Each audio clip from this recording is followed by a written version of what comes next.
Valorant really hasn't had any major updates recently, but we have a lot of stuff coming. So I thought it'd be fun to look at the top 10 most exciting new features coming to Valorant within the next year or so. So let's jump into this. Starting with number 10, which is actually just the next update. Patch 5.12 is going to be a humongous update for Valorant, with it focusing on a ton of agent balance changes. And when I say a ton, I mean most characters in the game received some kind of change. And they're kind of just changing core fundamental game aspects. For example, now any mollies are going to also deal damage to items. So you can break a Sage Wall with a Phoenix molly now. And so this update is going to fundamentally change the game, which I think is a really great thing. The meta's been kind of stale. How you play the game has kind of stayed the same. So the fact that we're seeing huge changes, including a massive nerf to Chambering, means not only will the meta change, but strategies will change. For example, Killjoy's ult can now be killed by mollies, but no longer be killed by Breach Aftershock. So does that make Killjoy more meta on Fracture and Breach less meta on Fracture because there's, less chance that her ult gets destroyed by Breach? Maybe. And so I'm really excited to see as we go into this longer gap between updates because of the holiday break that Riot goes on, how that will be impacted. Like, are we going to see a completely new meta form? And I actually think that is going to be the case. I think the number of changes is so big that Valorant will just be fundamentally played different. Last time something like this happened was with patch 3.0, where they changed every character in the game, and to a lesser extent when they changed Astra, those were massive times for the meta where we saw huge changes happen, and so I'm really excited to see that happen once again. Alrighty, number 9 is the night market. While not necessarily a new feature, it is a teaser at a new map, and it's overall just an exciting time to be in the Valorant community. I really feel like, again, a lot of the burnout from Valorant recently has been a lack of content and a lack of things to talk about, and the night market is definitely something to talk about, or at least complain about when you get something awful or you don't get what you're looking for. Either way, it's just a fun time.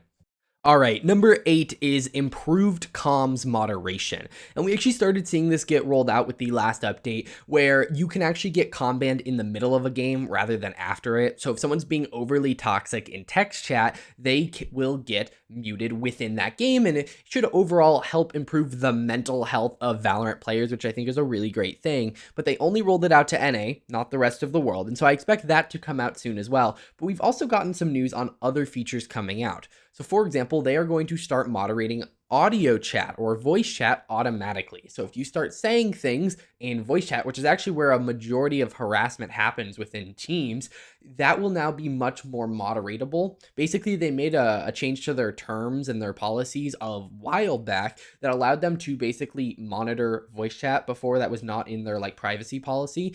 And so they since added that. They saw a little bit of backlash, but overall it states what they can and can't do with it, and they pretty much can only use it for moderation purposes. And so overall, I think it's a really great thing. I'm sure they're going to implement it first where it's automatic after the game, similar to how text chat used to be. And then eventually we're going to get to the point where if you start being incredibly toxic to your teammates, they'll have automated systems to stop you, which is going to be amazing. And yeah, I just think it'll reduce toxicity and improve mental health, which is always good.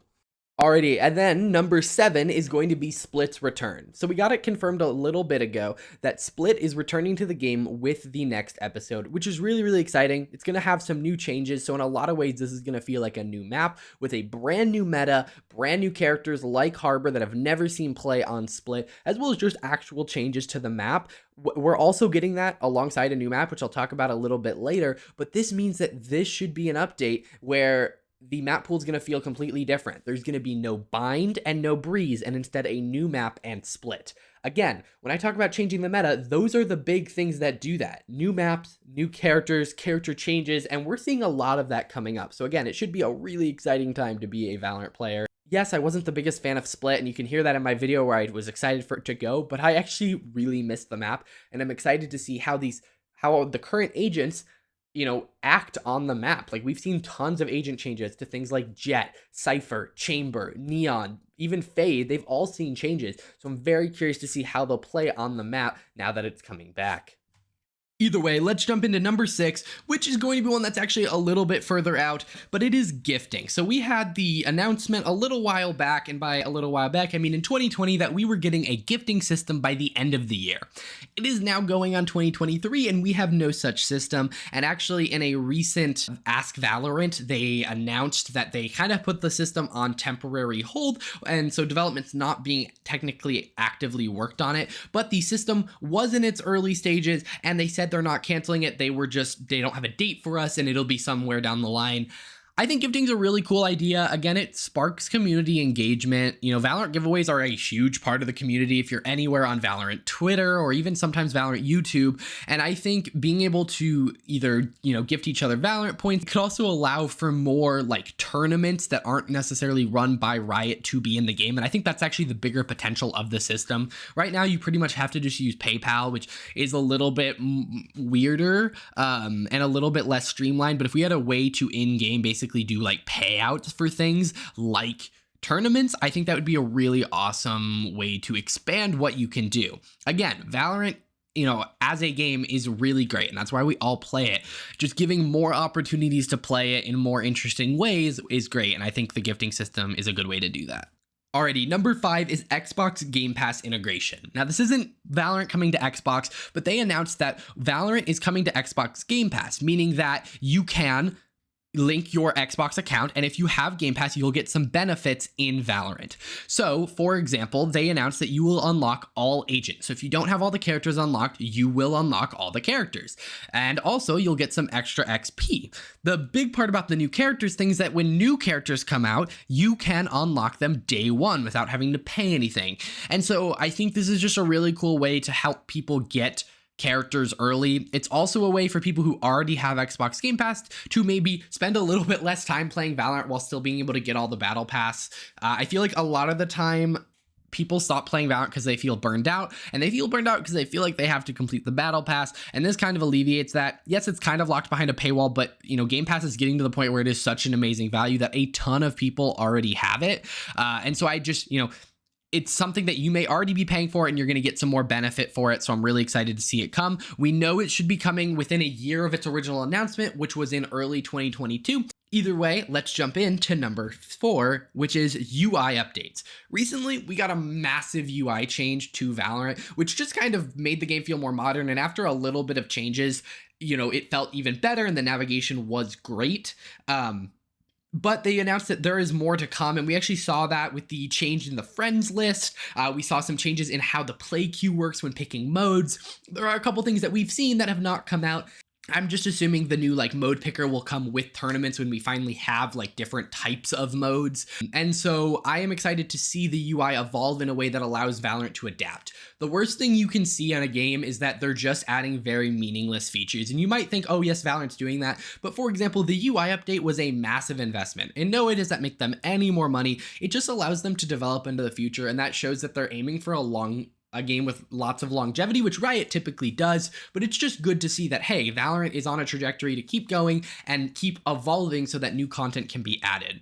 All right, number 3, and this is where we're getting in the top 3. These are 3 kind of really exciting features. Number 3 is a combination of the mobile launch of the game and the console launch of the game. So a little while back, we got it officially announced that they are working on a mobile version of the game and that it would be coming out eventually. We've seen things in the game files confirming that there is active internal testing, and that we've seen some screenshots of it as well. And so this should be coming out eventually. I don't expect it to be coming out obviously in 2022. There's no official word on when it'll actually launch, but I actually think the idea of Valorant Mobile is really, really great. I know a lot of people hear mobile Valorant and go ew, that's gross, but I think that more players in Valorant, it can only be a good thing. My only thing is that they have to do it right, and I'm actually planning on doing a video called what mobile Valorant needs to get right. But essentially, the biggest thing is it needs to not be crossplay, or at least there needs to be a way to disable it. That mobile only problems affect only mobile, and PC only problems only affect PC, and I think that works better.